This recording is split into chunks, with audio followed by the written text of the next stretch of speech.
Fortunately, we live in the age of technology and open information. We don't always have to be victims of ignorance and perpetuate harmful stereotypes. Misconceptions can be overcome with a simple but powerful thing: knowledge. Here are 10 common misconceptions about Islam and Muslims to help you break the cycle. Muslim women have no rights. This is definitely a hot topic and complicated issue, but one of my favorite misconceptions to tackle. It's important to realize the difference between cultural influences and religious policy. Many countries across the world, including Muslim countries, have patriarchal cultures. Cultures in which men are automatically assumed to lead, which are often socially constructed and influenced by the traditions, gender roles, and practices of that culture. Islam as a religion, however, preaches equality of the sexes. There are many Muslim women who have made great accomplishments in the fields of science, entertainment, academia, art, and politics.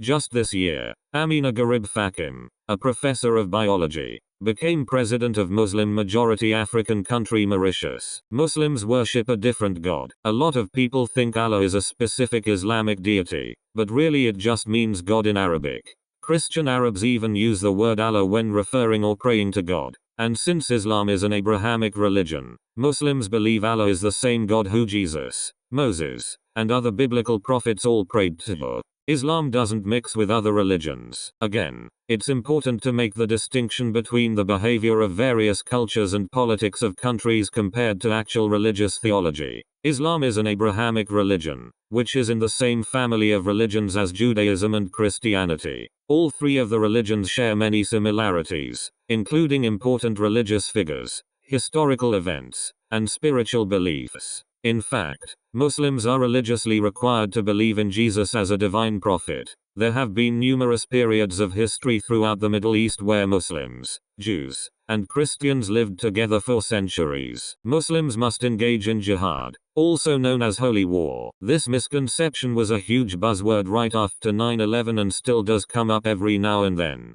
A lot of people misconstrue jihad to be a religious agenda to wage war, and is often cited as the reasoning for much of fringe Islamic extremism. However, jihad doesn't necessarily mean holy war. It means to simply struggle for God. An overwhelming majority of Muslims are non-violent and unfairly lumped with Islamic extremists. Jihad, as most Muslims see it, can include anything from wearing a headscarf to school even though you get teased for it to setting aside allowance money to donate. While fighting for your religious beliefs can be a form of jihad, the term itself refers to any sort of struggle to do good. Sharia law is taking over the United States. I always roll my eyes at this one. Sharia law is the theory of Islamic law, derived from centuries-old religious and historical texts, which outlines things such as how to settle finances after divorce, the legality of adoption, social etiquette, economics, and other spiritual topics. Almost every time I've heard the word Sharia law on the news, it's been fear-mongering that's had little to nothing to do with the actual body of laws. There's no broad Islamic drive to push religious laws onto other political systems. All Muslims are Arabs. Couldn't be further from the truth. Out of the 1.6 billion Muslims living worldwide, over 60% of them are from South and Southeast Asia, with Indonesia being the most populous Muslim country, followed by Pakistan. In the United States, the largest Muslim demographic is African American, followed by South Asian. Not all Arabs are Muslims either. Many Arab countries have very large and historic Christian and Jewish populations. Muslim women are forced to cover up, although Islamic teachings do require women to dress modestly. How a woman chooses to cover herself and to what degree is under her autonomy. The different ways Muslim women cover varies both religiously, from simple headscarves to full robes, and also culturally, with each region having its own take on modest clothing. Unfortunately, many patriarchal societies exploit this and force women to cover in order to systematically subjugate them. Muslims starve for an entire month every year. This one is more of a misunderstanding than a misconception, but it always makes me laugh because I hear it every year. Ramadan is a month in which Muslims partake in various charitable and religious activities, most prominent of which is fasting from sunrise to sunset in order to learn humility and appreciate their blessings. But you won't believe how many people I've met who actually think we don't eat or drink the entire month.